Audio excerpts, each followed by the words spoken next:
Bullies tried to slap the new girl's cheek. Big mistake. She was a deadly fighter.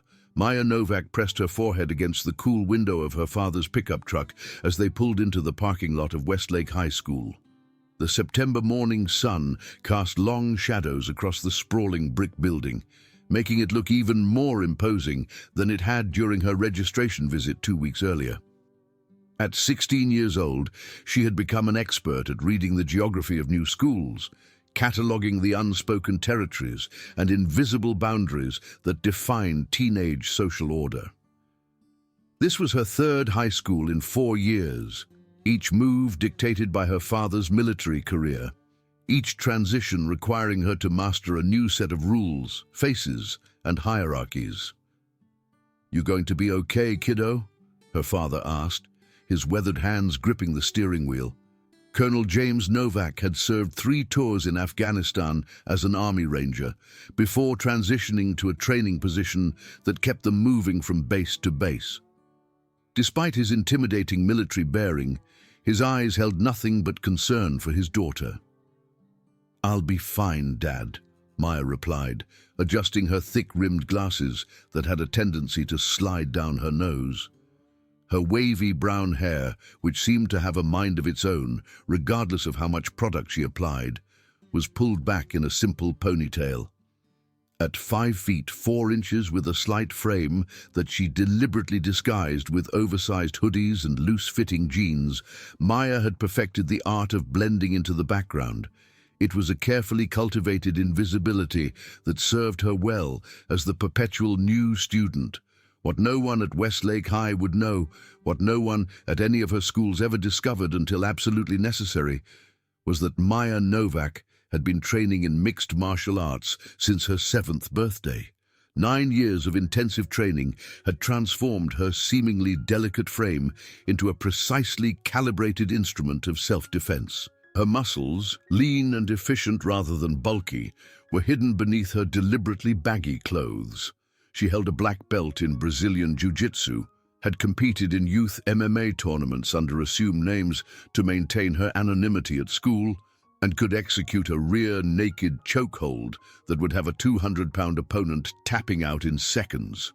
The training had started the day after her 7th birthday, when her father had taken her to a small dojo run by his former army buddy, Master Chen, a soft-spoken man who had served in special forces before opening his martial arts school.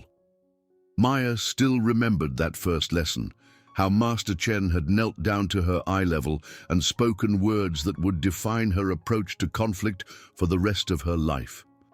"The strongest warriors," he had said, his voice gentle but firm, "are those who win without fighting.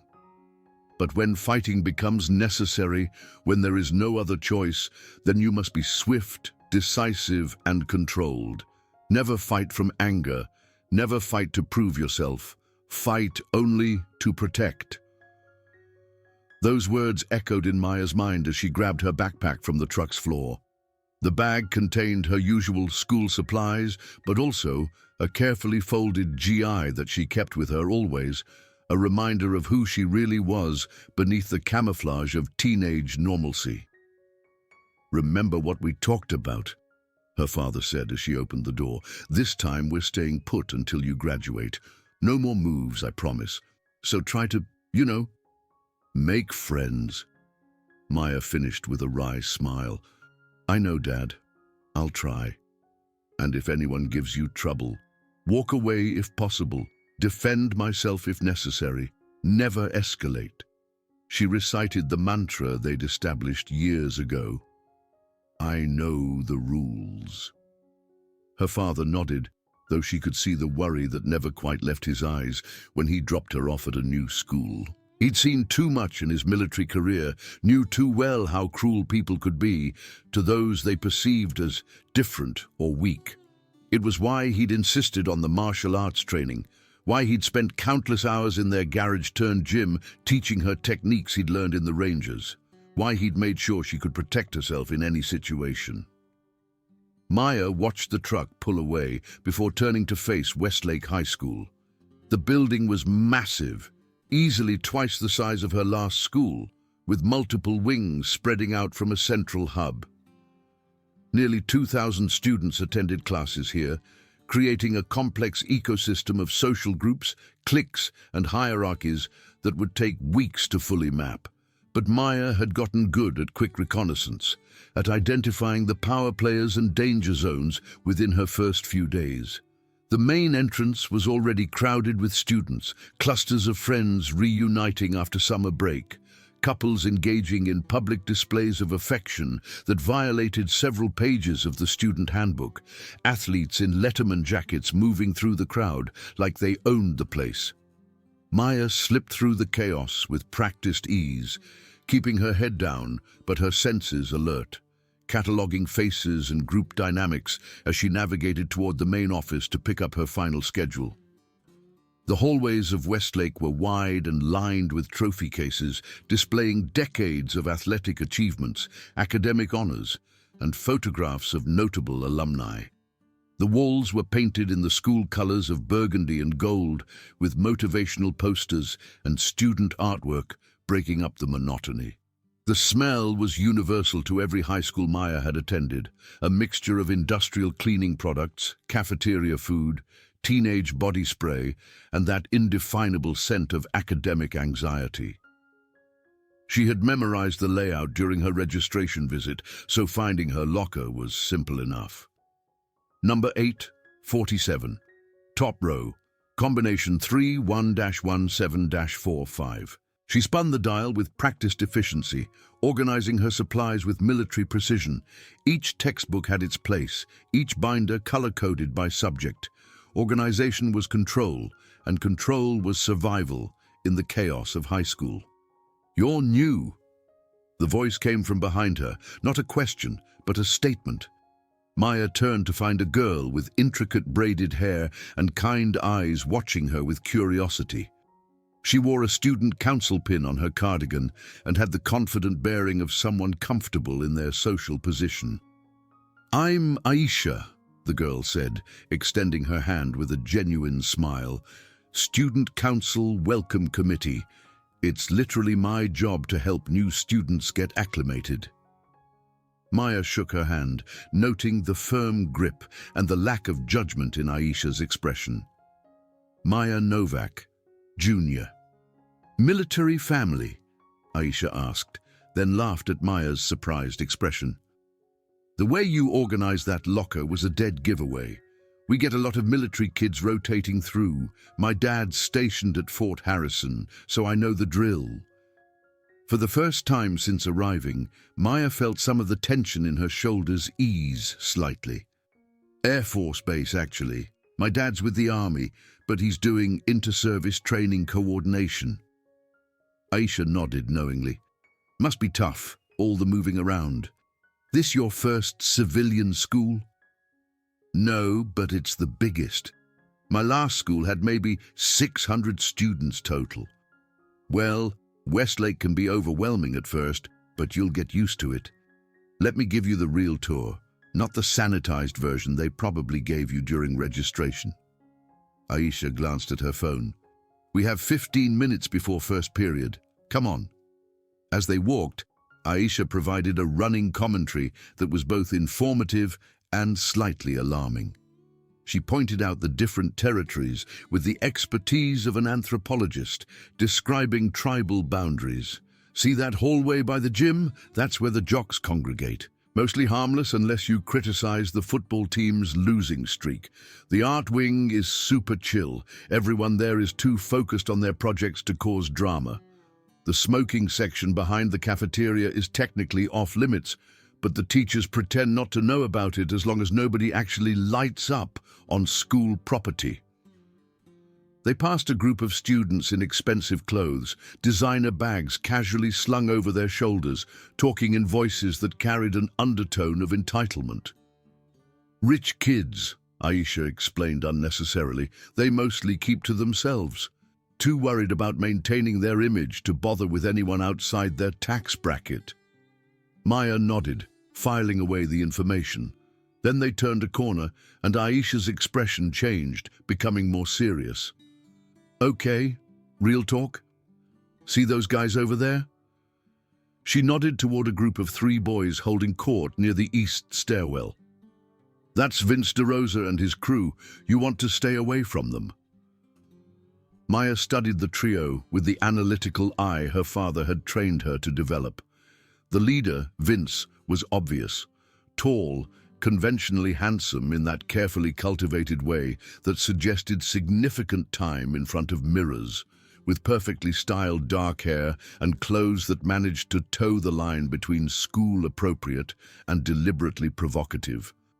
He had the kind of smile that teachers found charming and other students found either magnetic or terrifying, depending on whether it was directed at them or about them.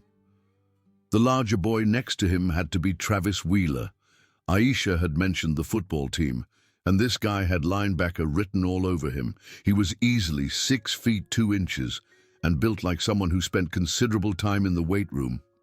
His Letterman jacket stretched across broad shoulders, and he laughed too loudly at whatever Vince was saying, the kind of performative loyalty that spoke to hierarchy rather than genuine friendship. The third member of their group was leaner, more angular. Dylan Parks had the kind of cold, calculating eyes that reminded Maya of the kids at her previous schools who took genuine pleasure in finding and exploiting weaknesses.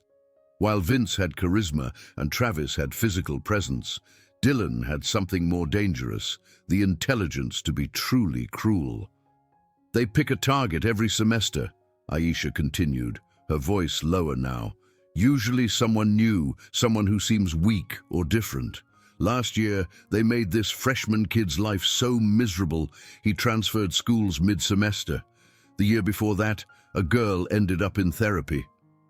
"And the administration doesn't do anything?" Maya asked.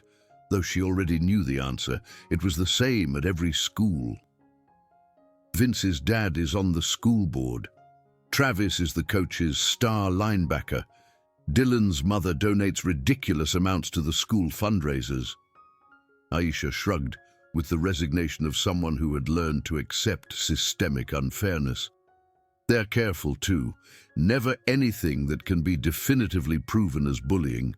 Just lots of little incidents that add up to making someone's life hell." Maya watched as Vince said something that made his companions laugh, the sound sharp and predatory. Travis shoved a passing freshman who had gotten too close to their territory, not hard enough to be considered assault, just enough to establish dominance.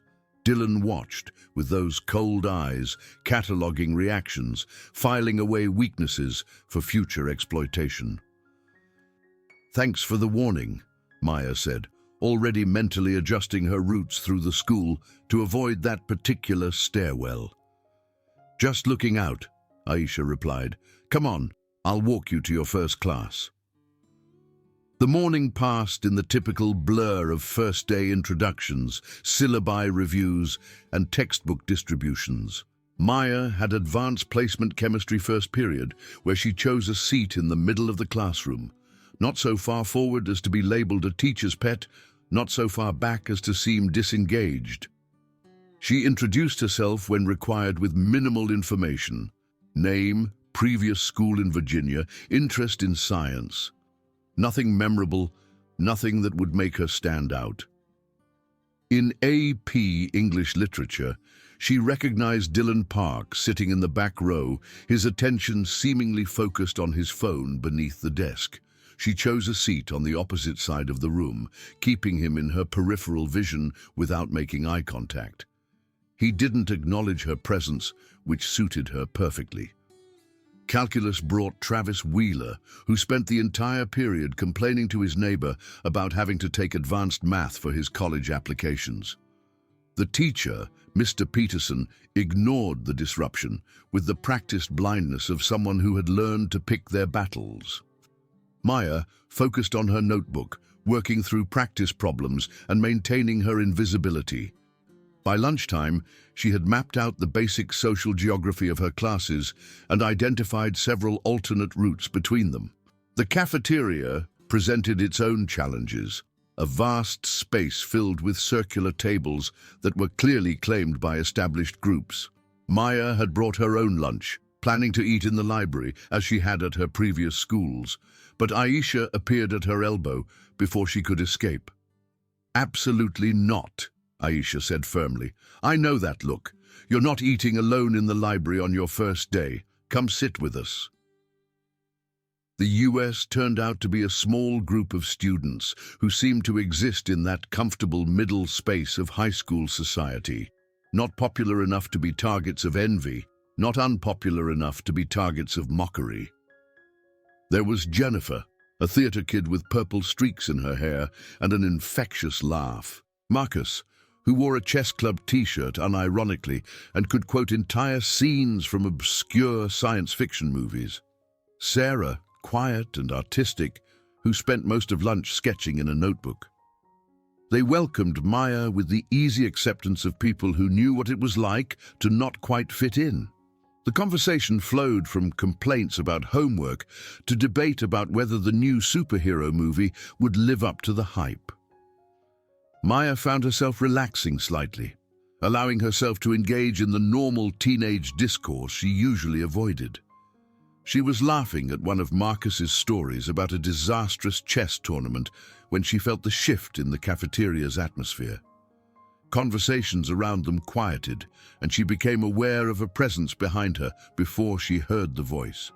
"Well, well, fresh meat." Maya turned slowly to find Vince DeRosa standing behind her chair, flanked as always by Travis and Dylan. Up close, she could see that his seemingly casual pose was carefully calculated, positioned to loom without technically invading her personal space. His cologne was expensive and applied with a heavy hand, the kind of scent that announced its wearer's arrival before they entered a room. "I'm Vince," he said with a smile that didn't reach his eyes. "I make it a point to personally welcome all our new students." "Maya," she replied simply, her voice neutral. "Maya." He drew out the syllables like he was tasting them. "That's an interesting name. Where are you from, Maya?" "Around," she said, deliberately vague. Travis laughed, the sound more bark than genuine amusement. "Around? That's not very friendly." "Leave her alone, Vince," Aisha interjected, but Vince didn't even glance at her. "I'm just being welcoming," he said, his tone suggesting wounded innocence. "We like to make sure new students understand how things work here at Westlake. Wouldn't want anyone to accidentally end up somewhere they don't belong." The threat was subtle, but unmistakable. Dylan had pulled out his phone and was openly taking photos, not of Maya specifically, but of the table, the kind of reconnaissance that suggested future targeting. "I appreciate the concern," Maya said evenly. "I'm sure I'll figure things out." Vince's smile widened. "I'm sure you will. Some people are quick learners. Others need more hands-on instruction." Travis cracked his knuckles, the gesture almost comically obvious. Dylan just watched with those calculating eyes, already categorizing her responses, her potential weaknesses. "We'll be seeing you around, Maya," Vince said, making her name sound like a promise of future attention she didn't want. "Welcome to Westlake." They sauntered away, leaving a wake of whispers and sympathetic looks. Maya turned back to her lunch, appetite gone. "I'm sorry," Aisha said quietly. "I hoped they wouldn't notice you so quickly." "It's fine," Maya lied, already calculating how much more difficult her plan to remain invisible had just become. "It's not fine," Jennifer said fiercely. "They're assholes. Someone should stand up to them." "Yeah, and end up like Kevin Martinez," Marcus countered. "He tried to stand up to them last year. They made his life so miserable, he literally had a breakdown in the middle of history class." Maya listened to them debate, but her mind was elsewhere, running through scenarios and contingencies. She'd dealt with bullies before, knew their patterns and escalation tactics. The best strategy was always to be too boring to bother with, to offer no reaction that could feed their need for dominance. But Vince's attention suggested she'd already failed at that first crucial step. The rest of the day confirmed her fears. Her books were accidentally knocked from her hands as she walked between classes. Dylan, passing by with an innocent expression and an insincere sorry. Her locker was mysteriously jammed with gum when she returned to it after final period, requiring maintenance to open it. Small incidents, easily dismissed individually, but Maya recognized the testing pattern. They were probing for reactions, establishing her as their semester project. At home that evening, she worked through her frustration on the heavy bag in the garage, her wrapped hands connecting with precise force. Her father watched from the doorway, reading the tension in her movements. "First day that bad?" he asked when she finally stopped, breathing hard but controlled. "Just the usual new kid stuff," she said, unwrapping her hands. He studied her with the analytical gaze that had kept him alive through 3 combat deployments. "You know you can talk to me about anything, right? If someone's giving you trouble." "I know, Dad. It's nothing I can't handle." "The best fight is the one you avoid," he reminded her, the same lesson he'd been teaching since she was 7. "But when you can't avoid it, end it quickly," she finished. "I remember." He nodded, but she could see the concern in his eyes. "Your mother would have known what to say," he said quietly. "She was always better at this stuff than me." Maya's mother had died when she was 5, a car accident that had changed the trajectory of both their lives. It was partly why her father had been so insistent on the self-defense training. He couldn't bear the thought of losing her too, of her being in a situation where she couldn't protect herself. "You do fine, Dad," she assured him, giving him a quick hug before heading inside to start her homework. The next 2 weeks followed a predictable pattern of escalation. Maya tried every avoidance tactic she knew, taking alternate routes to classes, eating lunch in different locations, arriving early and leaving late to avoid hallway confrontations. But Vince and his crew seemed to have made her their special project. And they were persistent. The psychological warfare came first. Warfare. Whispers followed her through the hallways, rumors she couldn't quite pin down, but felt in the way conversations stopped when she approached. Someone had created a social media page called Westlake's Newest Loser, featuring unflattering photos taken without her knowledge. Her hair escaping from its ponytail, her glasses sliding down her nose, her face concentrated in thought during a test. The page was taken down within a day, but screenshots circulated in group texts she wasn't part of, but knew existed. Travis specialized in physical intimidation that stayed just within the boundaries of plausible deniability. He would stand too close in the lunch line, his bulk forcing her to step back or be pressed against him. He would suddenly appear around corners, causing near collisions that were always her fault for not watching where she was going. Once, during gym class, a basketball had been thrown with suspicious force directly at her head, Travis's apology loud and theatrical for the teacher's benefit.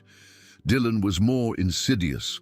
He had somehow accessed her class schedule and made sure to be waiting outside random classrooms, just watching. He would sit near her in the library, not saying anything, just observing her with those cold eyes. He started a rumor that she'd been expelled from her previous school, the details vague enough to let imagination fill in the worst possibilities. But it was Vince who orchestrated it all, who appeared at carefully calculated moments to deliver comments wrapped in false concern. "You look tired, Maya. Not sleeping well?" When he knew Dylan had been texting her number from burner phones at 3 a.m. "That's an interesting outfit choice," when Travis had accidentally spilled chocolate milk on her earlier that day. "I heard you're having trouble making friends. That must be so hard for you." When he'd made sure anyone who showed interest in befriending her received their own warnings, Maya endured it all with stoic calm that seemed to frustrate them more with each passing day. She didn't cry, didn't lash out, didn't give them the reactions they were seeking. She treated each incident as if it were genuinely accidental, responding to their false apologies with polite acceptance that gave them no ammunition. At home, she intensified her training, working through complex grappling sequences with her father. practicing her striking combinations until muscle memory made them as natural as breathing. The physical exertion helped burn off the anger and frustration she couldn't show at school. "You're hitting harder lately," her father observed one evening after a particularly intense session. "Something you want to talk about?" Maya pulled off her gloves, considering how much to tell him. "There are some guys at school. They're just testing boundaries." His expression darkened. "Do I need to have a conversation with the administration?" "No," she said quickly. She'd seen what happened when parents got involved. It only made things worse, gave the bullies a reason to escalate, to punish the snitch. "I can handle it. They'll get bored eventually." But they didn't get bored. If anything, her lack of reaction seemed to be taken as a challenge. The incidents became more frequent, more creative. Her homework disappeared from her backpack, only to be found in the boys' bathroom. Her combination lock was superglued shut. Someone had written "loser" on her locker in permanent marker that took the janitor an hour to remove. Aisha tried to help, offering to walk with her between classes, to be a buffer against the harassment. But Maya could see the fear in her friend's eyes, the knowledge that attracting Vince's attention was dangerous. She started avoiding Aisha, not wanting to make her a target by association. 3 weeks into the semester, things took a darker turn. Maya had stayed after school to work on a chemistry project in the lab. The school was mostly empty, just a few students in various clubs and sports practices. She was carrying her project materials to her locker when she heard footsteps behind her in the empty hallway. "Working late, Maya?" Vince's voice echoed off the walls. She turned to find all 3 of them spread out in a semicircle, blocking any retreat. The hallway was deserted. No teachers, no other students, no witnesses. "Just heading home," she said, proud of how steady her voice remained, despite the adrenaline suddenly flooding her system. "That's a lot of stuff to carry," Travis observed, moving closer. "Maybe you need some help." Before she could respond, he grabbed her project, weeks of work contained in a carefully constructed molecular model, and held it up like he was examining it. "Careful with that," she said, allowing a hint of urgency into her voice. "Or what?" Dylan asked, that cold smile playing at his lips. "You'll tell? Get us in trouble? I don't think you're the type to snitch, Maya. You're too smart for that." Travis started tossing the model from hand to hand like a football, the delicate structure threatening to break with each catch. "Please," Maya said, hating the word, but knowing they needed to hear it. "That's 3 weeks of work. Hear that, guys?" She said please. Vince stepped closer, close enough that she could smell his cologne mixed with the mint gum he was always chewing. "Maybe, if you ask really nicely, we'll give it back." This was the game, she knew. They wanted her to beg, to cry, to give them the power they craved. Maya calculated her options quickly. She could let them destroy her project, take the hit to her grade, rebuild it over the weekend. It was the smart play, the safe play. Travis fumbled the catch deliberately, and the model crashed to the floor, breaking into dozens of pieces that scattered across the linoleum. "Oops," he said with exaggerated dismay. "Butterfingers." Dylan laughed, the sound sharp and cruel. "Guess you'll be pulling an all-nighter to fix that. If you're smart enough to rebuild it, that is." Maya knelt to gather the pieces, her hands steady despite the rage burning in her chest. She'd spent hours on that model, had perfected the bond angles and molecular geometry. Now it was just scattered atoms of plastic and broken connections. "Oh, are you going to cry?" Vince crouched beside her, his voice mock-sympathetic. "It's okay, Maya. Some people just aren't cut out for advanced classes. Maybe you should transfer to something more your speed, like study hall." She looked up at him then, and for just a moment, she let him see what was beneath her careful mask. The hundreds of hours of training, the competitions she'd won, the opponents she'd defeated. Something in her expression must have shown, because Vince actually leaned back slightly, uncertainty flickering in his eyes. But then it was gone, replaced by his usual arrogant smile. "There she is," he said softly. "I was wondering if there was anything interesting under all that pathetic. Turns out you do have a backbone. Too bad it won't do you any good." He stood, gesturing for his friends to follow. "See you around, Maya. Try not to work too hard. Wouldn't want you to burn out before midterms." They left her there, kneeling among the broken pieces of her project. Maya gathered every fragment, her mind already calculating how to rebuild, how to make it even better. But beneath the practical considerations, something had shifted. They'd seen her mask slip, had glimpsed something that intrigued rather than satisfied them. The harassment was going to get worse. She was right. Over the next week, the targeting became more personal, more invasive. Someone had gotten into her social media accounts. She suspected Dylan's technical skills and posted embarrassing fake status updates before she could delete them. Her gym clothes were stolen from her locker, forcing her to do PE in her regular clothes and take the participation point deduction. Food was accidentally spilled on her at lunch with such regularity that she started bringing extra clothes. But it was the isolation that hurt the most. Other students, even those sympathetic to her situation, kept their distance. Being seen talking to Maya meant risking becoming a target themselves. She understood their fear, didn't blame them for their self-preservation, but the loneliness was a weight that grew heavier each day. The teachers seemed oblivious, or perhaps willfully blind. Maya suspected the latter. It was easier to not see what you didn't want to deal with. Vince was charming in class, Travis was crucial to the football team's success, and Dylan's mother had just funded new computers for the library. What was one new student's comfort compared to those considerations? Maya's training intensified. She spent hours each evening in the garage, working through increasingly complex scenarios with her father. He'd noticed the change in her intensity, but hadn't pushed for details. Military families understood that sometimes you dealt with things through action rather than words. "Remember," he said one night after a particularly intense sparring session, "anger makes you stupid. If you fight from emotion, you've already lost." "I know," she panted, wiping sweat from her forehead. "Do you?" He studied her with those sharp eyes. "Because you're fighting like someone with something to prove." "Maybe I do have something to prove," she admitted. "To who? Them or yourself?"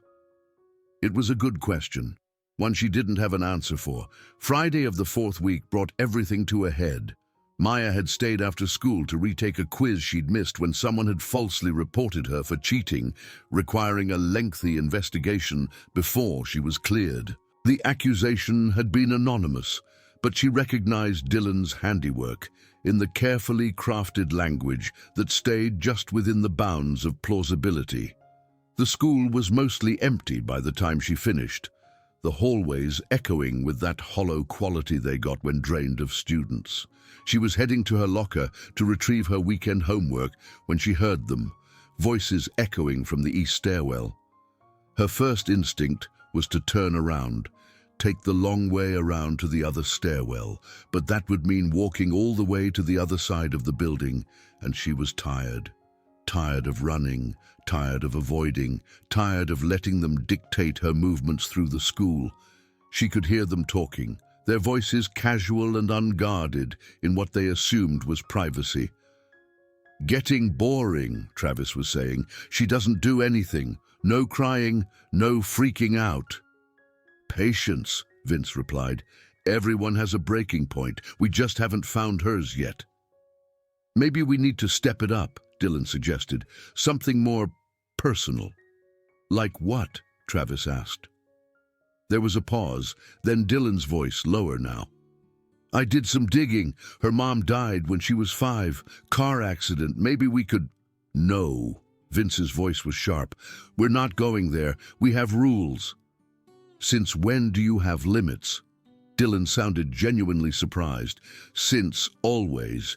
We push people, we don't destroy them. There's a difference." Maya stood frozen, processing what she'd heard. They had limits, lines they wouldn't cross. It was oddly reassuring and disturbing at the same time. They were cruel, but calculatedly so. They wanted to break her spirit, not her entirely. She should have walked away then, taken the long route, avoided the confrontation. But something in her, some combination of exhaustion and anger and 4 weeks of accumulated frustration, made her continue forward.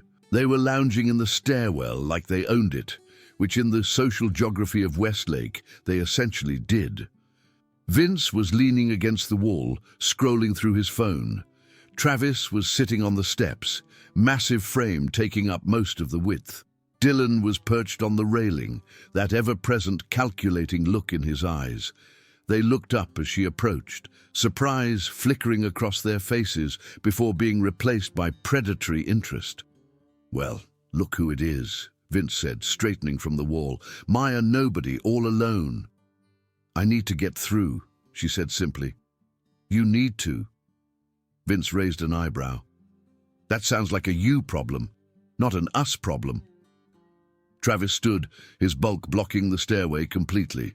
"There are other stairs. Maybe you should use those." "Or maybe," Dylan added, sliding off the railing with feline grace, "she wants to hang out with us. Is that it, Maya? Finally ready to admit you're desperate for attention?" They were closing in, that semi-circle formation they'd used before. Maya felt her body responding, weight shifting to the balls of her feet, hands relaxing at her sides in ready position. But she forced herself to remain still, to project the same non-threatening demeanor she'd maintained for weeks. "I just want to go home," she said, allowing exhaustion to color her voice. Let them think she was weak, tired, beaten down. "Hear that, guys?" Vince moved closer. "She just wants to go home, maybe to cry about how mean everyone is at her new school. I bet she writes in a diary." Travis laughed. "Dear diary, today the mean boys were mean to me again." "Actually," Dylan said, pulling out his phone, "I bet she writes poetry, bad, angsty poetry about how no one understands her." He held up his phone, and Maya's stomach dropped. On the screen was a photo of her notebook, her private notebook that she kept in her backpack. They'd gone through her things, photographed pages of her personal writing. Not poetry, but worse, letters to her mother that she wrote but never sent, a coping mechanism her therapist had suggested years ago. "Dear Mom," Dylan read in a mocking voice, "I miss you every day. Dad tries, but stop." The word came out harder than Maya intended, an edge of steel that made Dylan pause. "Or what?" Vince stepped directly in front of her. "What are you going to do about it, Maya? Tell on us? Get us in trouble? We both know you won't do that. You're too smart, too scared." "I'm not scared of you," Maya said quietly, and for the first time it was true. Angry, frustrated, exhausted, yes, but not scared. Vince laughed. "You should be. You have no idea what we could do to you. We've been playing nice, but that can change." "You've been playing nice." Maya felt something snap inside her, the carefully maintained control finally cracking. "Stealing my work, spreading rumors, going through my private things, that's playing nice compared to what we could do." Vince's smile was cold. "Yes." Travis moved behind her, too close, his presence looming. "Maybe she needs a more hands-on lesson about respect." And then she felt it, Travis's hand sliding down her back, heading toward her rear. The touch was deliberate, violating, meant to humiliate and establish dominance. Time seemed to slow down. Maya's mind processed multiple threads simultaneously, the hand moving lower, Vince's smirk, Dylan still holding her private thoughts on his phone, the empty hallway, the lack of witnesses, the three of them against one of her. Her father's voice echoed in her mind. "The best fight is the one you avoid. Master Chen's wisdom followed. Never fight from anger. But then, clearer than both, fight only to protect. She needed to protect herself, not just from the immediate threat of Travis's wandering hand, but from the escalation that would follow if she let this happen. They would see it as permission, as proof that she would accept anything they did to her. The hand was still moving.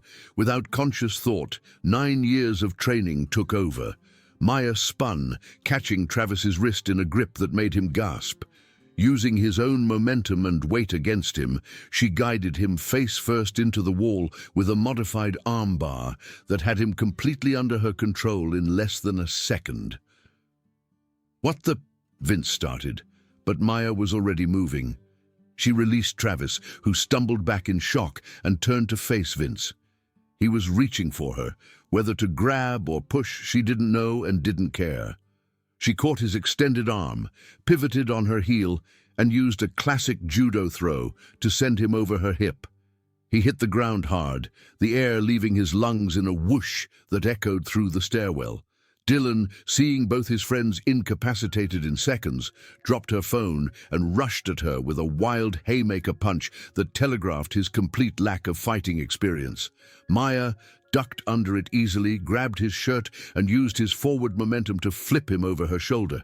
He landed next to Vince with an impact that would leave bruises for weeks. The entire confrontation had taken less than 10 seconds. 3 boys, each significantly larger than her, were on the ground groaning while she stood in the center, not even breathing hard. Travis was pushing himself up from the wall, his face red with shock and humiliation. There was fear in his eyes now. The kind that comes from discovering the kitten you'd been tormenting was actually a tiger. "Don't ever touch me again," Maya said, her voice low and controlled. Each word was precisely articulated, carrying the weight of absolute certainty. "Don't speak to me, don't look at me, leave me alone." She picked up her notebook from where Dylan had dropped it, taking time to dust it off while the 3 boys struggled to their feet. The power dynamic had shifted so completely that the stairwell felt like a different universe than it had been 30 seconds ago. "You're insane!" Travis gasped, rubbing his shoulder. "No," Maya corrected, adjusting her glasses, which had barely shifted during the altercation. "I'm trained. There's a difference." She looked at each of them in turn, making sure they understood. "I've been doing mixed martial arts since I was 7. I have a black belt in Brazilian Jiu-Jitsu. I compete at the national level. I could have hurt you, really hurt you. But I didn't. That was restraint. Don't make me show you what I can do when I'm not holding back." Vince was sitting up now, still struggling to breathe normally. The arrogance had been literally knocked out of him, replaced by something Maya had never seen on his face before, respect mixed with fear. "This doesn't change anything," he wheezed, though even he didn't sound convinced. "It changes everything," Maya replied. She stepped over him, heading for the stairs. "Oh, and Dylan? If I see any of those photos anywhere, if you share them or use them against me, I'll report you for theft and invasion of privacy. I'm sure the school board would be very interested to know that their donated computers are being used to cyber-bully students." She walked down the stairs without looking back, though every nerve was alert for signs of retaliation. But none came. Behind her, she could hear them slowly getting to their feet, groaning and cursing, but not following. It wasn't until she was outside the building, the cool afternoon air hitting her face, that the full impact of what had happened hit her. Her hands started shaking, not from fear, but from the adrenaline crash and the knowledge of how completely her life at Westlake had just changed. She had revealed her secret, used her training in anger despite years of discipline, and essentially declared war on the most powerful social group in school. Her father was going to be disappointed. Master Chen would say she had failed the most important test, not whether she could fight, but whether she could choose not to. But beneath the worry and self-recrimination was something else: relief. 4 weeks of harassment, of daily indignities and constant vigilance were over. Whatever came next, at least she wouldn't be a victim anymore. She walked home slowly, replaying the confrontation in her mind, analyzing her technique with the critical eye of someone who'd been trained to break down every movement. The armbar on Travis had been textbook perfect. The judo throw on Vince could have been smoother. She'd used more force than necessary, letting emotion creep in. Dylan's takedown had been almost too easy, his complete lack of training making him vulnerable to even basic techniques. Her father's truck was in the driveway when she arrived home. She stood outside for a moment, gathering her thoughts, preparing for the conversation that was about to happen. He was in the kitchen, preparing dinner with the methodical efficiency that turned cooking into another form of tactical operation. He looked up when she entered, and she saw his expression change as he read something in her face. What happened? No preamble, no small talk. That was her father, straight to the point when it mattered. Maya sat at the kitchen table and told him everything. Not just the confrontation in the stairwell, but the weeks of harassment leading up to it, the escalating incidents, the moment Travis had tried to touch her inappropriately. Her father listened without interruption, his expression growing darker with each detail. When she finished, he was quiet for a long moment. "You waited too long to act," he finally said. Maya blinked in surprise. "What?" "The moment he tried to touch you, that crossed a line. You had every right to defend yourself. I'm not disappointed that you fought. I'm disappointed that you let it go on for so long before you did. But you always said that the best fight is the one you avoid, and you tried that. For 4 weeks you tried that. But some people only understand force, Maya. Some people will keep pushing until they meet resistance." He sat down across from her. "What you did was self-defense, pure and simple. Never apologize for protecting yourself." "The school might not see it that way," Maya pointed out. "3 of them, 1 of me. They're popular. I'm nobody." "You're not nobody," her father said firmly. "You're my daughter, and if the school tries to punish you for defending yourself against assault, they'll have to deal with me." The weekend passed in a haze of anxiety. Maya expected phone calls, police visits, some form of retaliation, but nothing came. She trained in the garage, working through her forms with meditative focus, trying to center herself for whatever Monday would bring. Sunday evening, Aisha texted her. "OMG, Maya, everyone's talking about what happened. Are you okay?" So word had spread. Maya wasn't surprised. Secrets didn't stay secret long in high school. She wondered what version of events was being circulated, how distorted the story had become in the retelling. Monday morning came too soon. Maya's father insisted on driving her to school, though he respected her request to be dropped off a block away rather than at the main entrance. "Remember," he said as she got out, "you did nothing wrong. Walk in there with your head high." Easier said than done. The moment Maya stepped onto school property, she felt the weight of hundreds of eyes on her. Conversations stopped mid-sentence as she passed. Students she'd never spoken to whispered behind their hands, pointing not so subtly in her direction. "Is that her? I heard she put Travis Wheeler in the hospital. Someone said she broke Dylan's arm. Vince is telling everyone he let her win. Sarah saw the security footage. She destroyed them." Security footage. Maya's heart skipped. She hadn't considered cameras in the stairwell, but of course they would have them. Evidence of the confrontation, of Travis's attempted groping, of her response. She made it to her locker without incident, though the space around her remained clear as other students gave her a wide berth, whether from fear or respect she couldn't tell. "Maya!" She turned to find Aisha approaching with Jennifer and Marcus, their expressions a mixture of awe and concern. "Are you okay?" Aisha asked. We've heard about 15 different versions of what happened, but they all end with you taking down Vince and his crew." "I'm fine," Maya said, organizing her books with unnecessary focus. "Fine?" Marcus's voice cracked slightly. "You supposedly took on the 3 biggest bullies in school and won, and you're fine. Is it true you're like a ninja or something?" Jennifer asked eagerly. "I train in martial arts," Maya confirmed, seeing no point in denying it now. "Have since I was a kid." "That's so badass," Jennifer breathed. "How did they not know? How did nobody know?" "Because I didn't want anyone to know," Maya replied. "I just wanted to get through high school without any drama." "Well, that plan definitely failed," Marcus observed, then quickly added, "Not that it's your fault." They had it coming. The warning bell rang, and Maya headed to chemistry, aware of the bubble of space that followed her through the hallways. In class, even the teacher seemed aware of the shifted dynamics, his eyes lingering on her with curiosity. It was second period when the announcement came.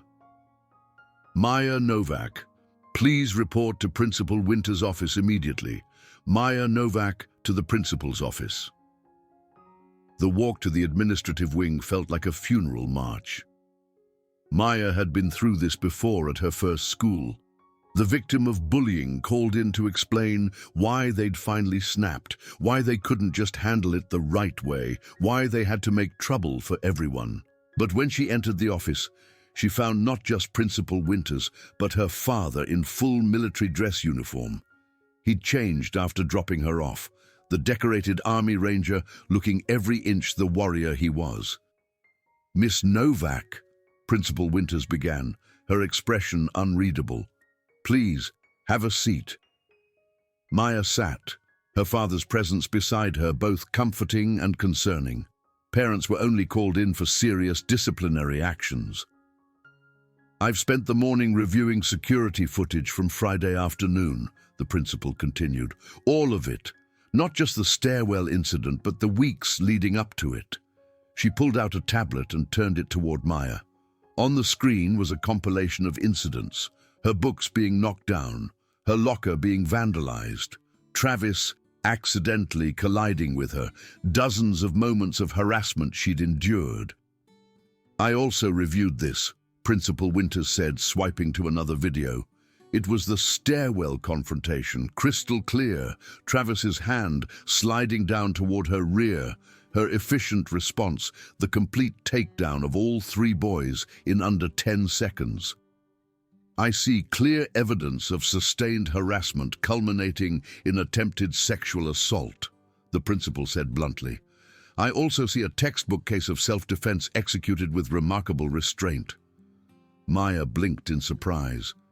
This wasn't going how she'd expected. "However," Principal Winters continued, and Maya's heart sank. There was always a however. "We have a zero-tolerance policy on fighting."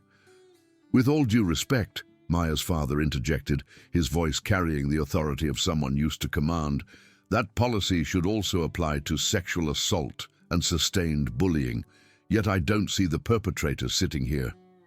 "You're absolutely right, Colonel Novak. Which is why Mr. DeRosa, Mr. Wheeler, and Mr. Parks are currently in the conference room with their parents, receiving their suspension notices."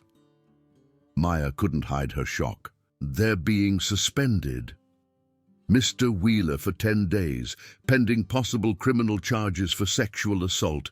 Mr. DeRosa and Mr. Parks for 5 days for bullying and creating a hostile educational environment." The principal's expression softened slightly. "We also discovered this isn't the first time they've targeted a student this way. 3 previous victims have come forward since Friday." "So Maya's not in trouble?" her father asked. "On the contrary, while I can't officially condone violence as a solution to problems, I recognize self-defense when I see it." Principal Winters turned to Maya. "I understand you're trained in martial arts?" "Yes, ma'am. 9 years of mixed martial arts with a focus on Brazilian Jiu-Jitsu." "Impressive." The principal leaned back in her chair. "We have a growing problem with bullying in this school. We also have a non-existent self-defense program. I wonder if you might be interested in helping to change that. What do you mean? I'd like to start a girls' self-defense club. Obviously, we'd need an adult supervisor, but having a peer instructor, someone the students can relate to, would be invaluable. Would you be interested? Maya looked at her father, who nodded slightly. Yes, Mom. I'd like that. Excellent. We'll work out the details once things settle down. Principal Winters stood, indicating the meeting was over. For what it's worth, Miss Novak, I'm sorry you were put in a position where you had to defend yourself. That's a failure on our part, and we'll be implementing new measures to prevent this from happening again. As they left the office, Maya saw Vince, Travis, and Dylan in the conference room with their parents. Travis was slumped in his chair, while his father, a man who looked like an older, angrier version of his son, gestured wildly. Dylan's mother, dripping in designer clothes and indignation, was clearly arguing with the vice principal. And Vince was looking directly at her through the glass. Their eyes met for a moment, and Maya expected to see anger or resentment. Instead, she saw something else. A grudging respect mixed with what might have been shame. The rest of the day was surreal. News of the suspensions spread rapidly, and with it, a shift in the social dynamics of Westlake High. Other victims of the trio's bullying began approaching Maya, sharing their stories, thanking her for standing up to them. "They made my freshman year hell," one girl told her. "I used to throw up every morning from anxiety." "Travis shoved me into a locker every day for a month," a sophomore boy admitted, "but I was too scared to report it." By lunch, Maya found herself at the center of attention she'd never wanted but couldn't avoid. The table where she sat with Aisha and her friends was crowded with students wanting to hear the real story, to understand how a quiet new girl had taken down the school's most feared bullies. "Can you teach me that arm bar move?" one girl asked eagerly. "When does the self-defense club start?" another wanted to know. "Is it true you compete nationally?" Maya answered questions as briefly as possible, uncomfortable with the hero worship, but understanding that something important had shifted. The culture of fear that Vince and his crew had cultivated was breaking down, replaced by a sense that standing up to bullies was possible. A week passed before the suspended students returned. The school felt different without them, lighter somehow, as if a storm cloud had passed. The Self-Defense Club had its first meeting with over 40 girls showing up to learn basic defensive techniques. Maya demonstrated simple but effective moves: how to break a wrist grip, how to create distance from an attacker, how to use an assailant's weight against them. "The goal isn't to win a fight," she explained, echoing her master's teachings. "It's to create an opportunity to escape, to get safe." When Vince, Travis, and Dylan returned, they were different. Subdued. Travis in particular seemed to actively avoid any contact with female students, keeping his hands visible and maintaining careful distance in hallways. Dylan had apparently had his phone and computer privileges revoked by his parents and spent most of his time in the library actually studying.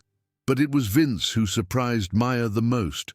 He approached her after school on his first day back, when she was setting up for the self-defense club. She tensed, ready for confrontation, but his body language was completely non-threatening. "Can we talk?" he asked. Maya considered refusing but decided to hear him out. "You have 2 minutes. I wanted to apologize," he said, and the words seemed to physically pain him, not because I have to, but because what we did was wrong, really wrong. Yes, it was. "I've been thinking a lot during suspension," he continued, "about why I do the things I do. My dad, he's not a good person. He taught me that power means making other people feel small. That respect comes from fear." Maya remained silent, letting him work through his thoughts. "But when you took us down, When you had us completely at your mercy, you didn't humiliate us. You could have really hurt us, but you didn't. You just wanted to be left alone. He met her eyes. That's real strength, isn't it? Knowing you can destroy someone, but choosing not to. My sensei taught me that the strongest warriors are those who win without fighting, Maya said. But sometimes fighting is necessary to protect yourself or others. Vince nodded. I get that now. I'm not asking for forgiveness. I know I don't deserve that. But I wanted you to know that I understand what we did was wrong and it won't happen again. To anyone. How do I know this isn't just another manipulation? Vince pulled out his phone and showed her the screen. It was the Westlake's newest loser social media page with a new post.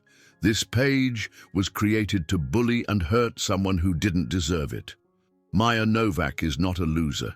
She's probably the strongest person in this school. The real losers are the ones who created this page. VDR. It doesn't fix anything, he said, but it's a start.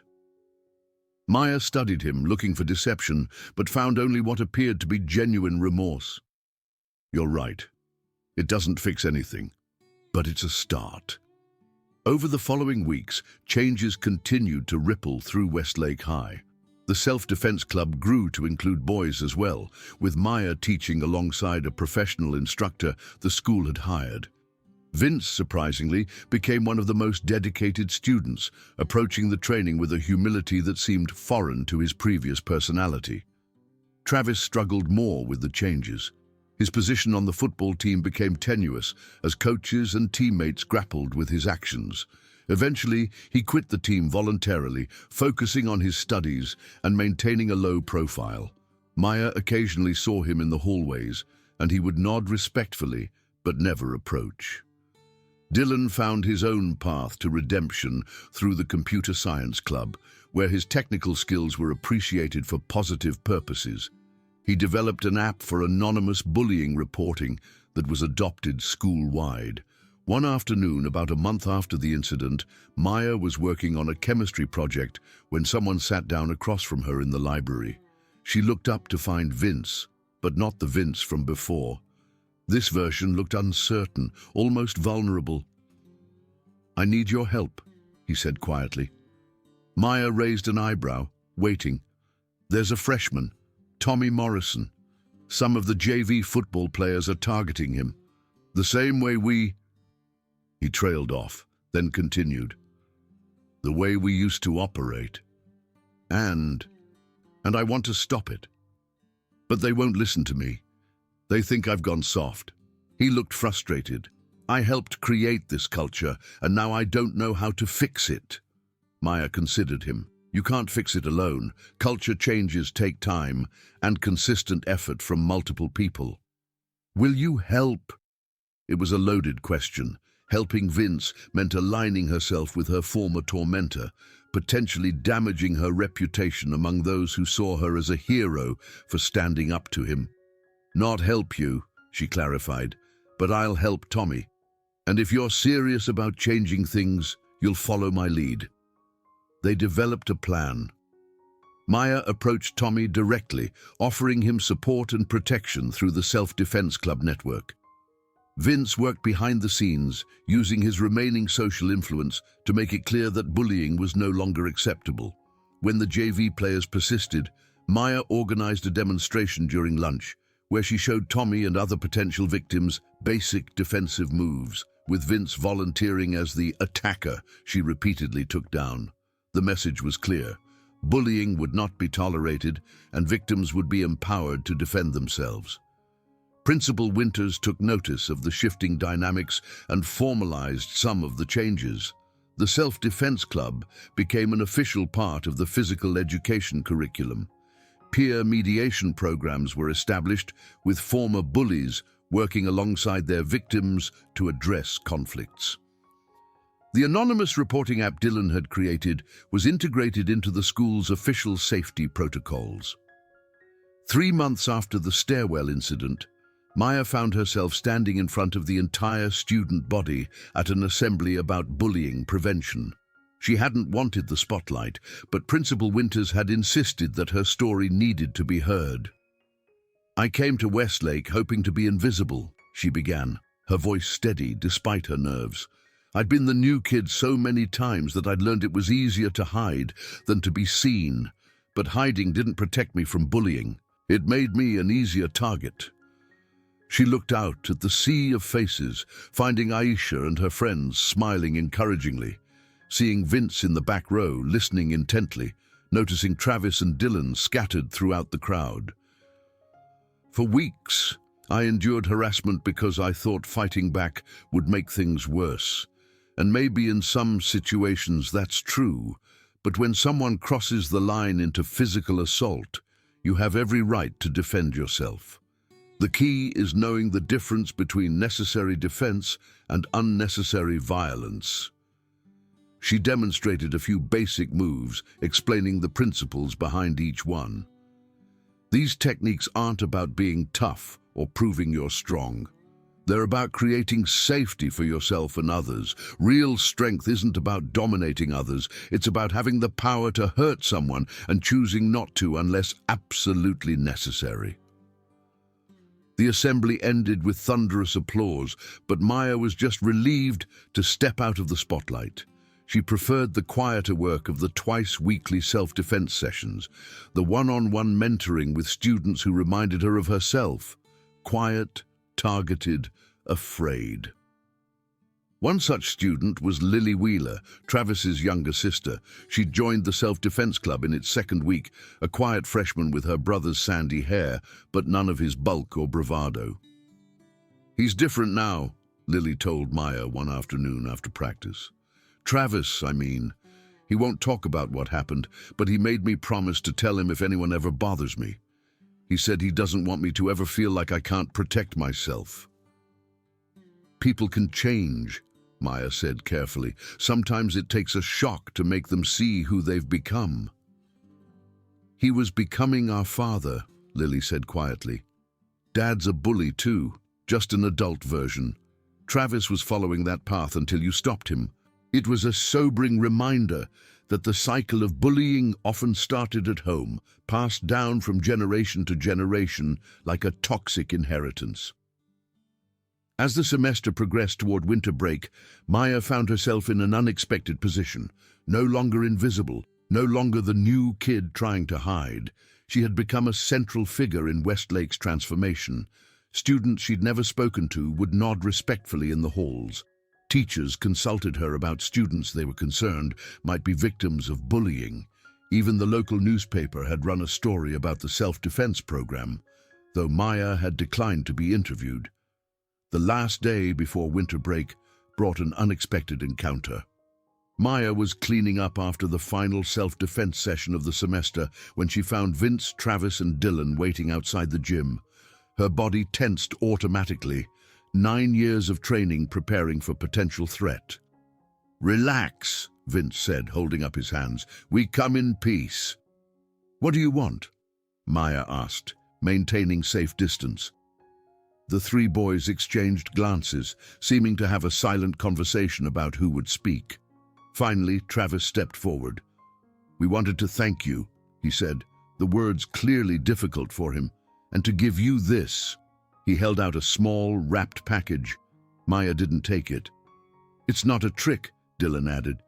It's an apology, a real one." Maya slowly accepted the package, unwrapping it carefully. Inside was a keychain with small brass knuckles and a note.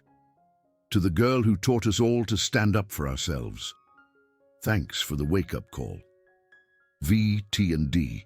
Standing up to us took courage," Vince said, "but not destroying us when you could have.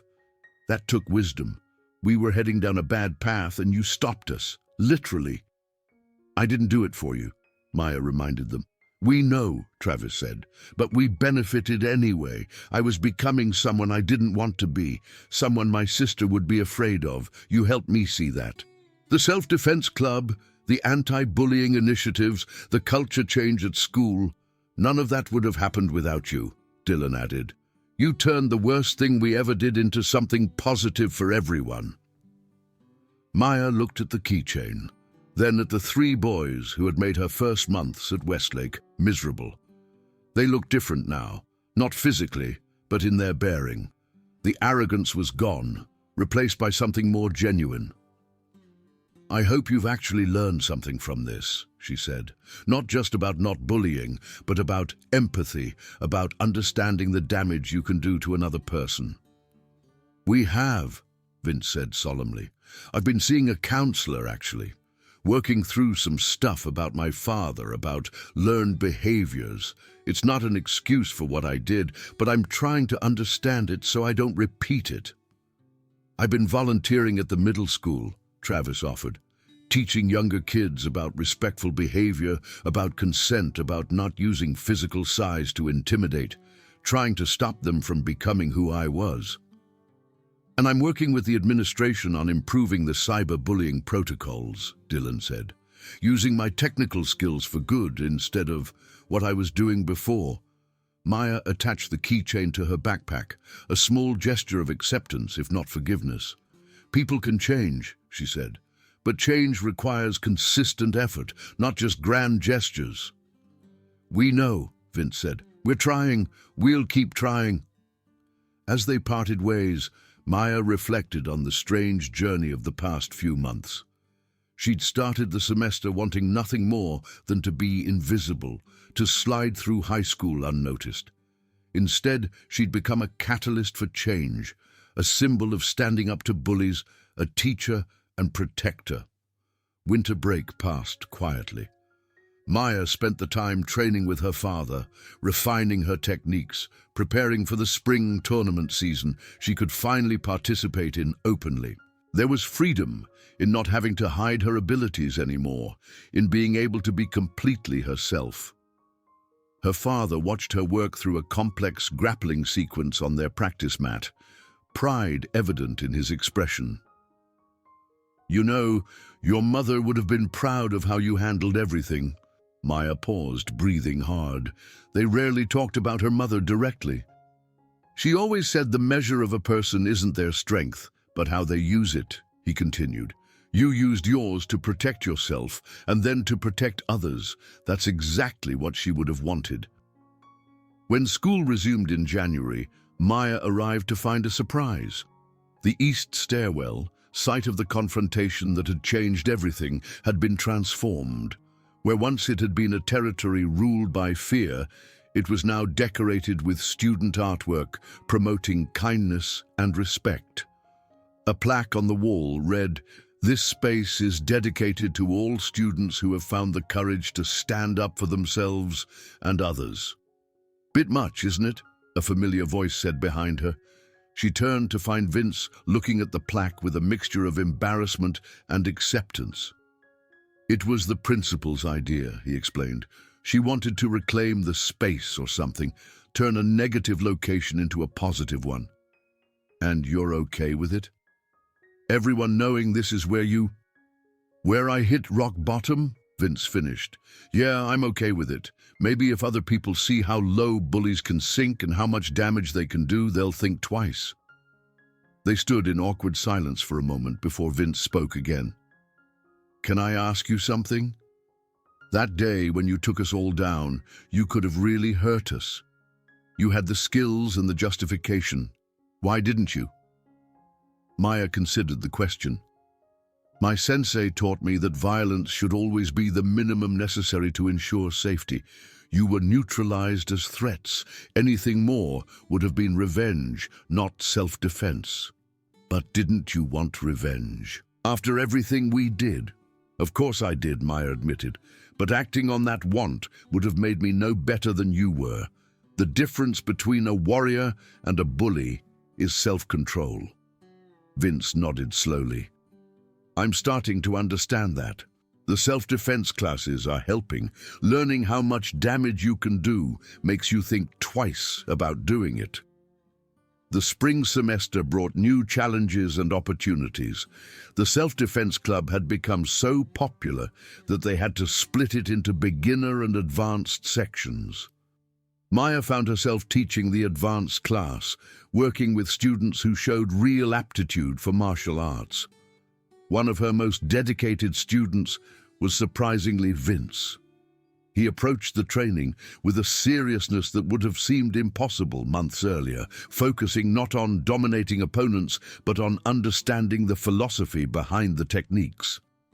"You're holding back," Maya told him during a sparring session. "You're afraid to engage."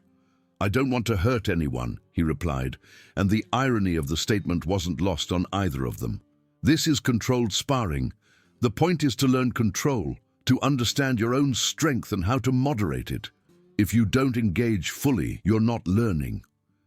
It took weeks, but gradually Vince found the balance between aggression and control.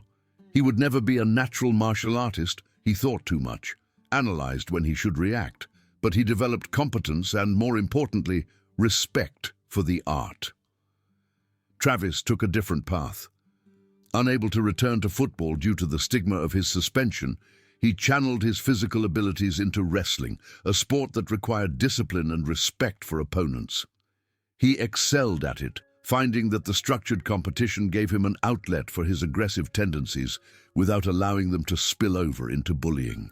Dylan surprised everyone by becoming an advocate for digital privacy and anti-cyberbullying initiatives. He gave presentations to younger students about the permanent nature of digital cruelty, about how screenshots last forever, about the real people behind the screens who could be devastated by online harassment. As the school year moved towards spring, Maya found herself part of a strange alliance. The former bullies had become, if not friends, then at least allies in the effort to change Westlake's culture. They worked together on various initiatives, Vince on peer mediation, Travis on athletic mentorship, Dylan on digital safety, and Maya on self-defense and empowerment. The transformation wasn't perfect or complete. There were still incidents of bullying, still students who tried to use intimidation and fear to establish dominance. But now, there was a framework for addressing it, a community of students who would stand up for victims and consequences that were actually enforced. One afternoon in April, Maya was called to Principal Winter's office. She arrived to find not just the principal, but a man she didn't recognize, middle-aged, wearing a suit that suggested school board or district administration. "Maya, this is Dr. Harrison from the district office," Principal Winters explained. "He's been following our anti-bullying initiatives with great interest." "Miss Novak," Dr. Harrison said, shaking her hand. "I've been reviewing the dramatic decrease in bullying incidents at Westlake since the implementation of your self-defense program and the peer support networks. The transformation is remarkable." "It wasn't just me," Maya said uncomfortably. "A lot of people contributed to the changes." "Perhaps, but you were the catalyst. The incident in the stairwell, while unfortunate, became a turning point for the entire school culture." He pulled out a folder. "We'd like to implement similar programs district-wide. Would you be willing to help train peer instructors at other schools?" Maya looked at Principal Winters, who smiled encouragingly. "It would only be a few hours a week, and you'd receive community service credits. Can I think about it?" "Of course. But Maya, you have an opportunity to help students across the district who are facing what you faced. Your experience and skills could make a real difference." That evening, Maya discussed the offer with her father over dinner. "It's a big responsibility," he said thoughtfully, "but you've shown you can handle responsibility. The question is whether you want to." "I never wanted to be visible," Maya reminded him. "This would make me even more of a public figure." "True, but visibility can be a form of protection for others. When bullies know there are consequences, when victims know there's support, it changes the entire dynamic." "Is that why you wanted me to learn to fight? So I could protect others?" Her father set down his fork, considering his words. "I wanted you to learn to fight so you'd never be helpless. But what you've chosen to do with those skills, teaching others, changing systems, building community, That's all you. That's your mother's influence, her belief in making things better for everyone, not just yourself. Maya made her decision that night.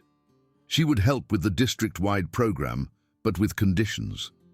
The focus would be on empowerment and prevention, not just physical techniques. Former bullies who showed genuine change would be included in the programs, demonstrating that redemption was possible.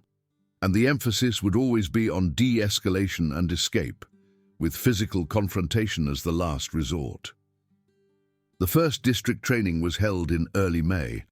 Maya stood before a room of student volunteers from 6 different high schools, nervous but determined.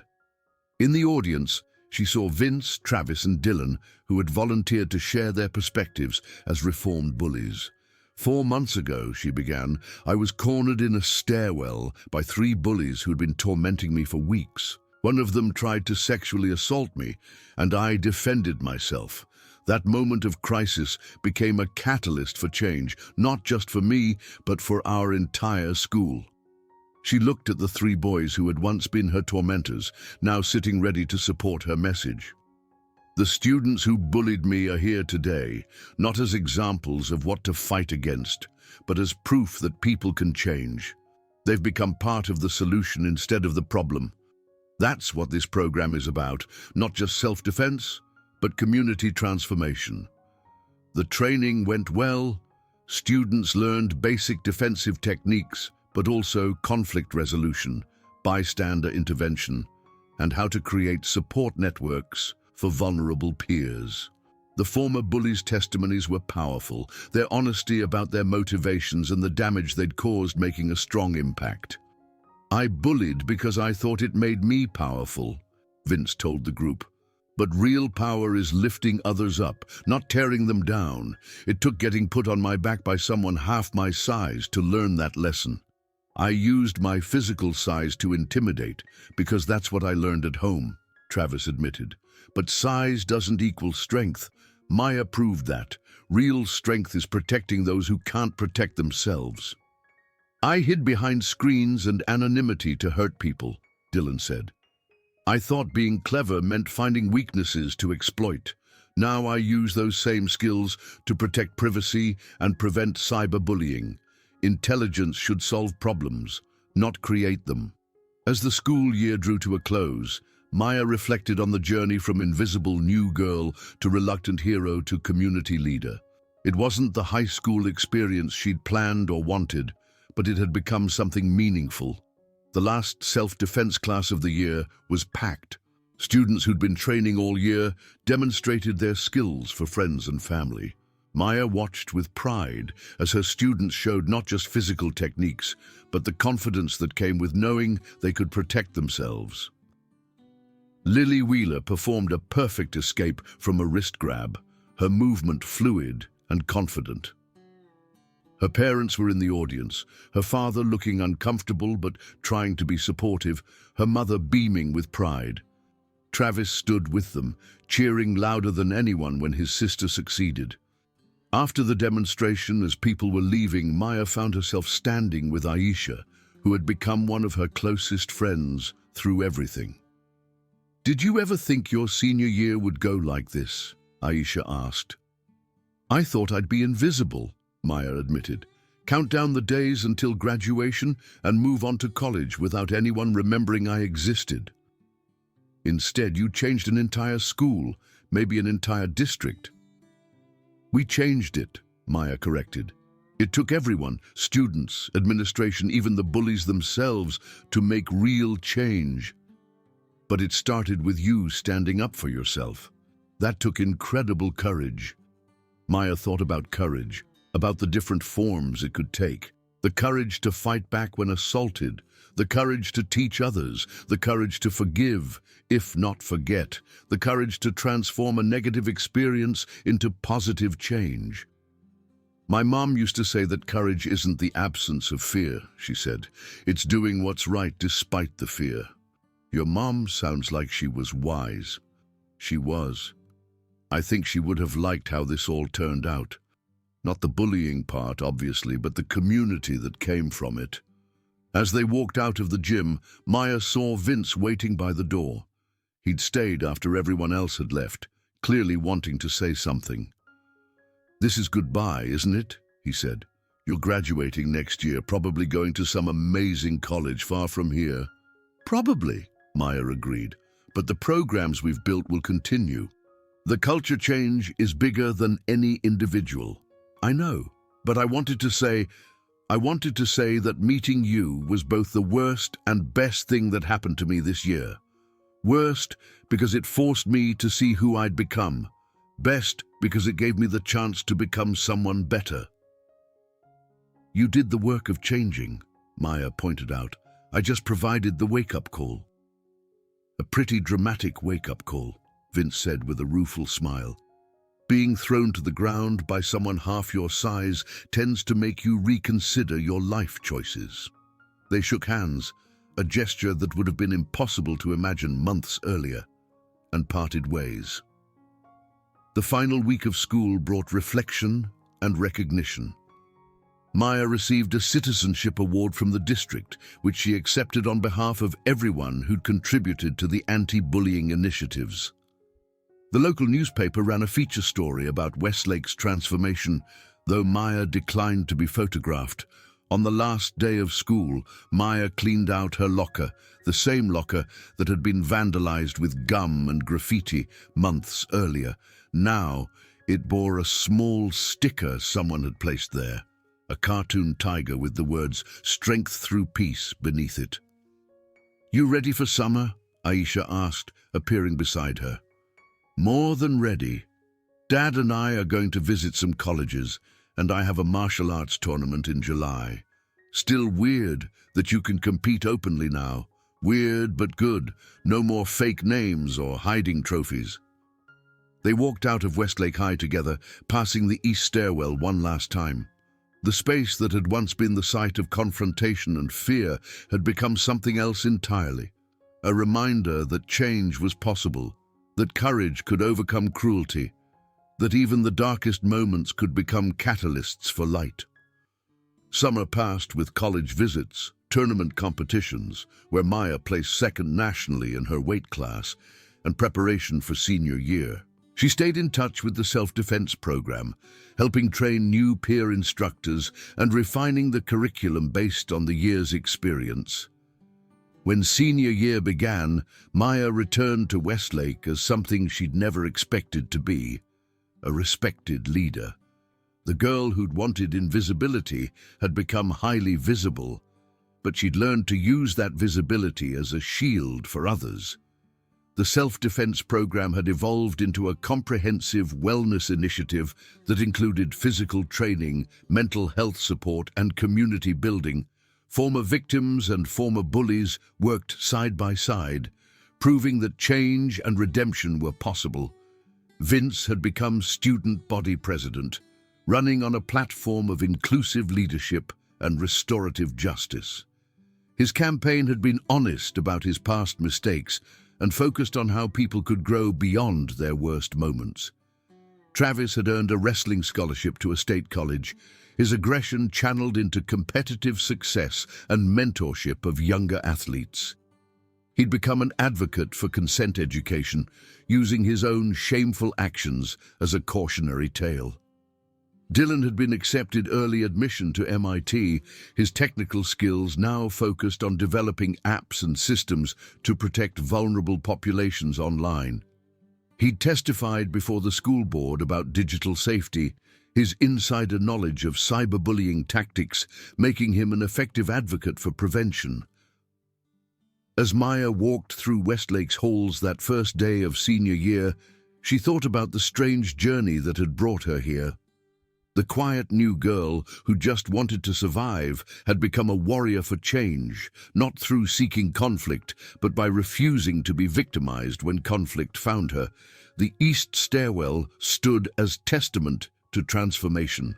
Where once 3 bullies had cornered a girl they thought was weak, now stood a memorial to courage, not just Maya's courage in defending herself, but the courage of an entire community to confront its toxic culture and choose to change. In her college application essays that fall, Maya wrote about the experience, though she focused not on the dramatic confrontation, but on what came after, the slow, difficult work of building something better from the ruins of what was broken. True strength, she wrote, isn't measured in the ability to defeat opponents, but in the wisdom to transform adversaries into allies. The 3 students who bullied me are now 3 of the strongest advocates for change in our school. That transformation, from perpetrators to protectors, represents the real victory. College acceptance letters came in spring, and Maya chose a university known for its criminal justice program and martial arts team. She planned to study law, focusing on victim advocacy and restorative justice. The girl who'd once wanted to be invisible had found her voice and her purpose. The week before graduation, Principal Winters called her to the office one last time. Waiting there were Vince, Travis, and Dylan, along with several other students who'd been instrumental in the culture change. "I wanted to thank all of you," the principal said. "When I took this position 3 years ago, Westlake had a serious bullying problem that seemed intractable. What you've accomplished this year has transformed not just our school, but become a model for the entire district." She handed each of them a certificate of recognition, but then pulled out something else, a bound report titled "The Westlake Model: From Crisis to Community." "The district has formally adopted your initiatives as standard practice. Every high school will have peer-led self-defense training, restorative justice programs, and reformed bully advocacy groups. You've created a lasting legacy." After the meeting, the unlikely group stood together in the hallway, processing what they'd just heard. "We actually did it," Travis said, disbelief in his voice. "We actually changed things." "Maya did it," Vince corrected. "We just followed her lead."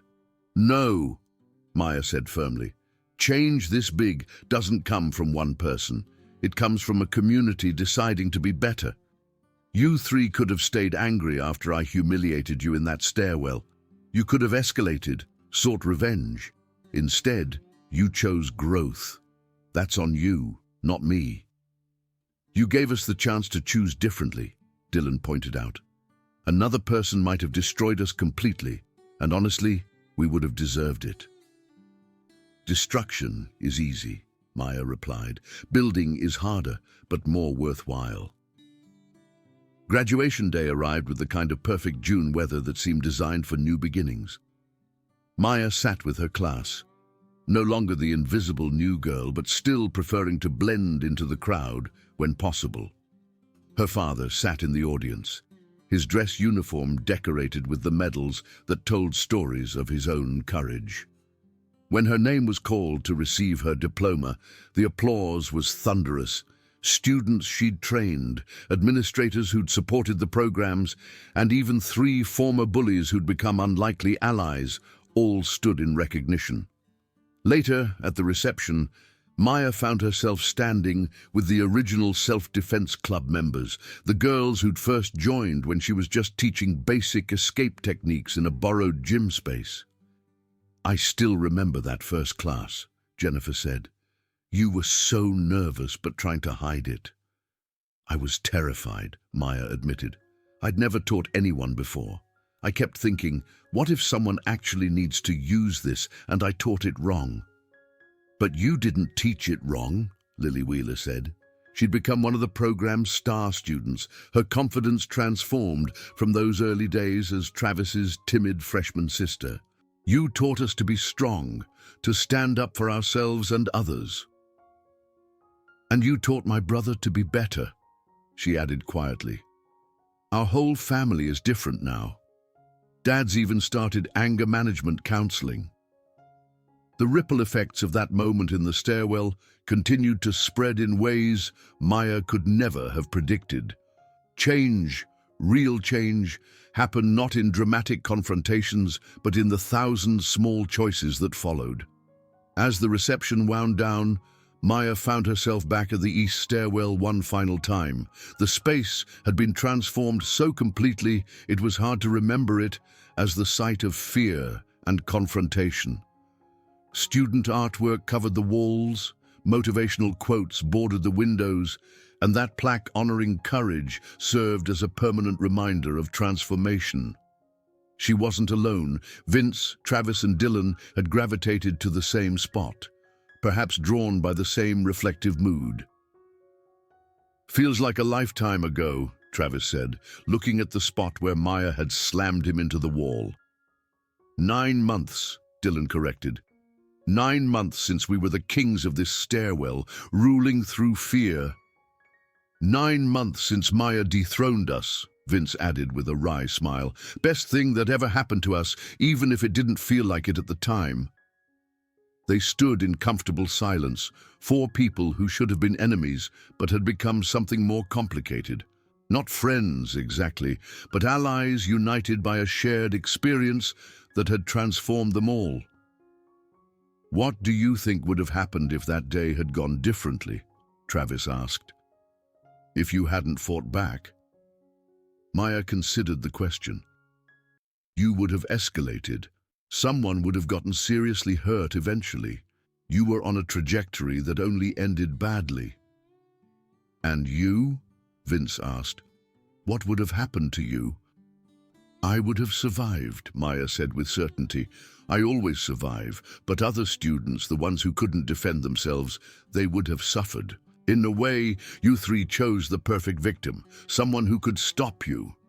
"Fate?" Dylan suggested, then shook his head. "No, that's too easy. Takes away our responsibility. We chose to bully, and you chose to fight back. Those choices created this moment." As they prepared to leave Westlake High School for the last time as students, Maya felt a sense of completion. The scared new girl who'd walked through these doors 9 months ago was gone, replaced by someone stronger, more confident, more purposeful. But she hadn't been replaced so much as revealed. The strength had always been there, hidden beneath baggy clothes and thick glasses. The courage had always existed, waiting for the moment it was needed. The leader had always lived within the girl who just wanted to be invisible. "Thank you," she said suddenly, surprising herself and the 3 boys. "For what?" Vince asked, confused. "For making your life miserable?" "For giving me the push to stop hiding," Maya said. "I never would have chosen to reveal myself, to teach others, to lead change. You forced me out of my comfort zone, and while your methods were terrible, the result was transformative." "That's a very generous interpretation," Travis said.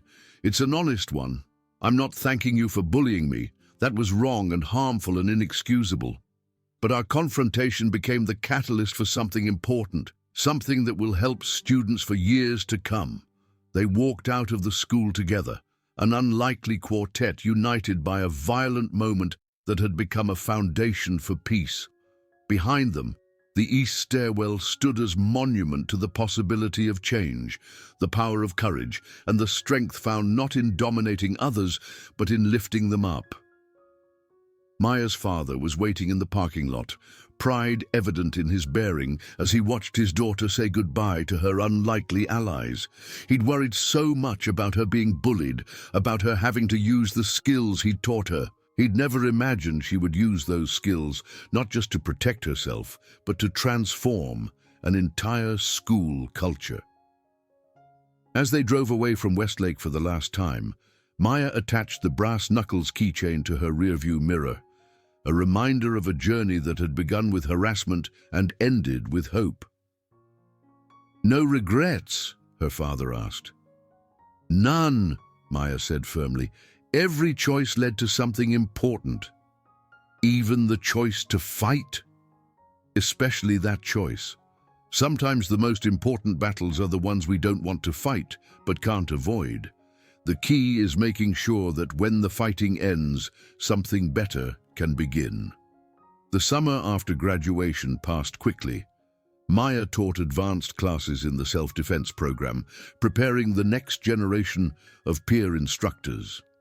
She worked with the district to refine the anti-bullying protocols, ensuring they addressed root causes rather than just symptoms.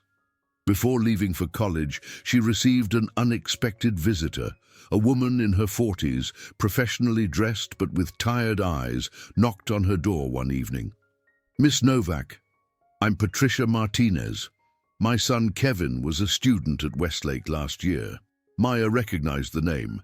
Kevin Martinez, the student Marcus had mentioned, who'd had a breakdown after standing up to Vince and his crew.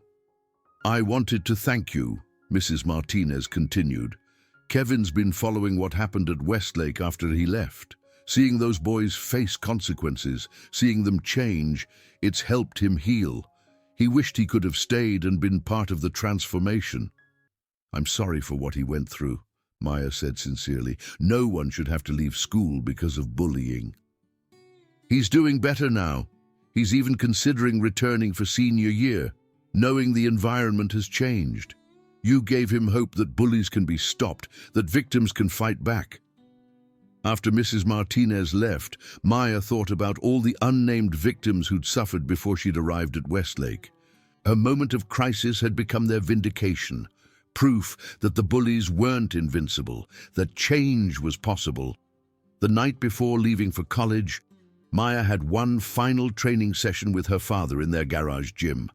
They sparred with the easy rhythm of people who knew each other's moves intimately, a dance of attack and defense that had been refined over 11 years. "You know what I'm most proud of?" her father asked as they cooled down. "That I defended myself? Number that you knew when to stop." In that stairwell, with all that anger and fear and adrenaline, you had those boys completely at your mercy. You could have seriously hurt them, and no one would have blamed you, but you didn't. You used exactly the force necessary and no more. That's the mark of a true warrior. Master Chen would say a true warrior wins without fighting. But when fighting becomes unavoidable, a true warrior fights with honor. You did that, Maya. You fought with honor and then built peace from the victory. College brought new challenges and opportunities, but Maya carried the lessons of Westlake with her. She continued teaching self-defense, now to college students facing their own challenges. She studied criminal justice and psychology, preparing for a career helping victims of violence and working with perpetrators who showed genuine desire to change. During winter break of her freshman year, she returned to Westlake at Principal Winter's invitation. The self-defense program had evolved into a comprehensive violence prevention initiative that included peer counseling, restorative justice circles, and ongoing support for both victims and reformed bullies. Standing in the gym where she'd taught her first nervous class, Maya addressed a new generation of students, many of whom knew her only as a legend, the girl who'd taken down 3 bullies and transformed a school. "I want to tell you about fear," she began, surprising them. They'd expected her to start with strength or courage. "When I came to Westlake, I was afraid every day. Afraid of being noticed, afraid of being targeted, afraid of having to use the skills I'd trained so hard to develop. Fear made me small, made me hide, made me accept treatment I shouldn't have accepted." She demonstrated a basic defensive stance, muscle memory making the movement fluid and natural.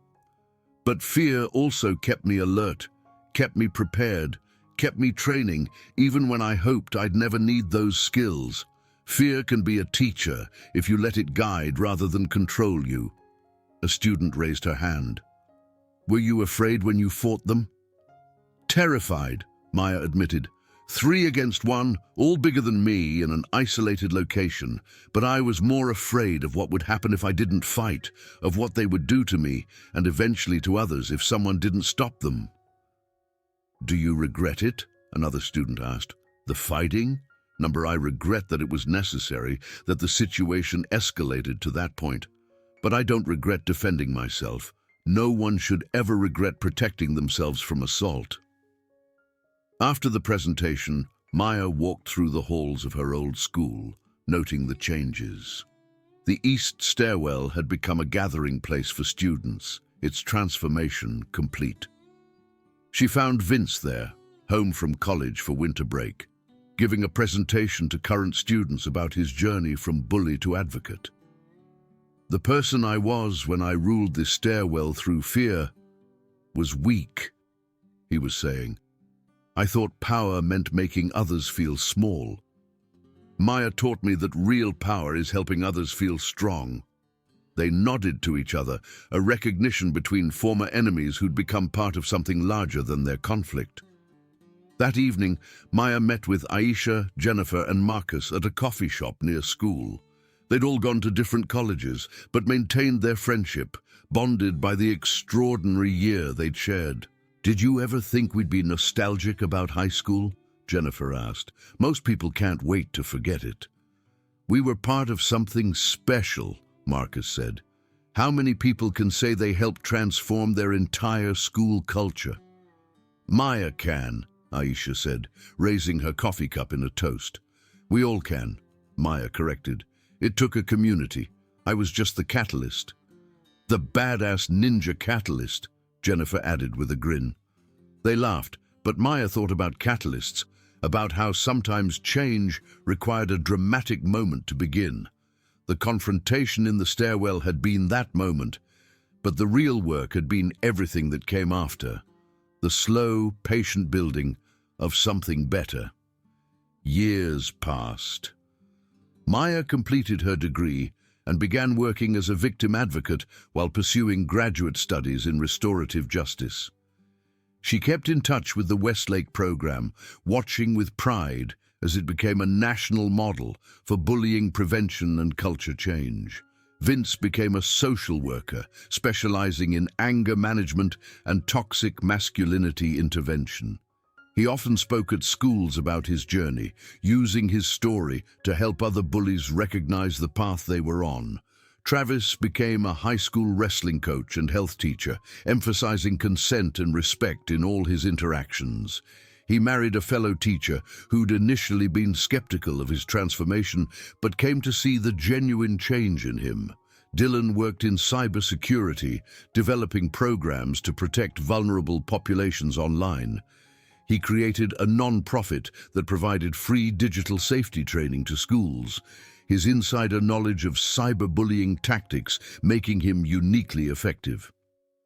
10 years after the stairwell incident, they all returned to Westlake for the dedication of the Maya Novak Center for Student Empowerment, a new wing that housed the self-defense programs, peer counseling services, and restorative justice initiatives that had grown from that single moment of crisis. Maya stood uncomfortably at the podium, still preferring invisibility despite a decade of being in the spotlight.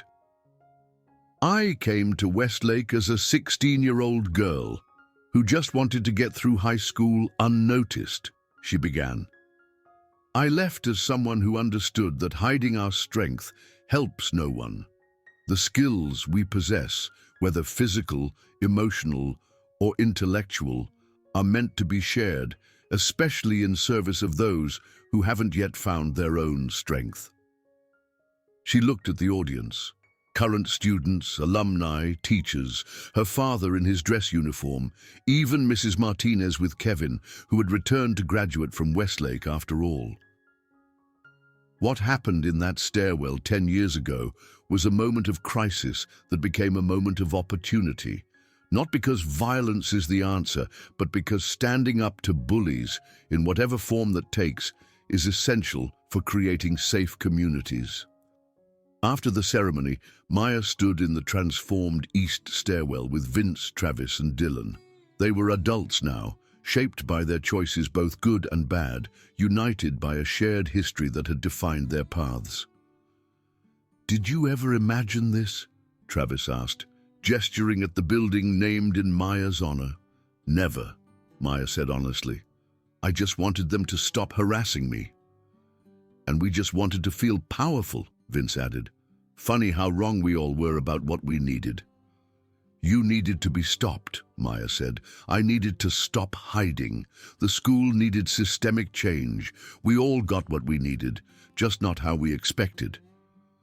As they stood there, a current student approached hesitantly, a small freshman girl who reminded Maya of herself at that age. "Miss Novak, I'm being bullied and I don't know what to do." Maya knelt to the girl's eye level, just as Master Chen had done with her so many years ago. "First, you tell someone, a teacher, a counselor, your parents. Don't suffer in silence. Second, you join the empowerment program. Learn to defend yourself, but more importantly, learn that you're not alone. And third," she looked at the three men standing with her, former bullies who'd become protectors, "remember that even the worst situations can become opportunities for growth." The girl nodded, looking less afraid. As she walked away to find a counselor, Maya thought about cycles, of violence, of fear, of transformation. She'd broken one cycle and started another, one where victims became victors not through domination but through community. The brass knuckles keychain still hung from her car keys, tarnished now but treasured. A reminder of enemies who became allies, of violence that led to peace, of a moment when a quiet girl stopped hiding and changed everything. Standing in that stairwell, surrounded by the artwork and quotes that had replaced fear with hope, Maya realized that this had always been her destiny. Not to be invisible, but to be a beacon for others finding their way from darkness to light. The girl who'd wanted to hide had become someone who couldn't be ignored, and in that transformation, she'd helped transform everyone around her. The story that began with three bullies cornering a new girl had become legend, but more importantly, it had become a blueprint for change. Every year, new students heard about the girl who fought back, the bullies who changed, the school that chose to be better. And every year, the cycle of transformation continued, proof that even the darkest moments could become foundations for light.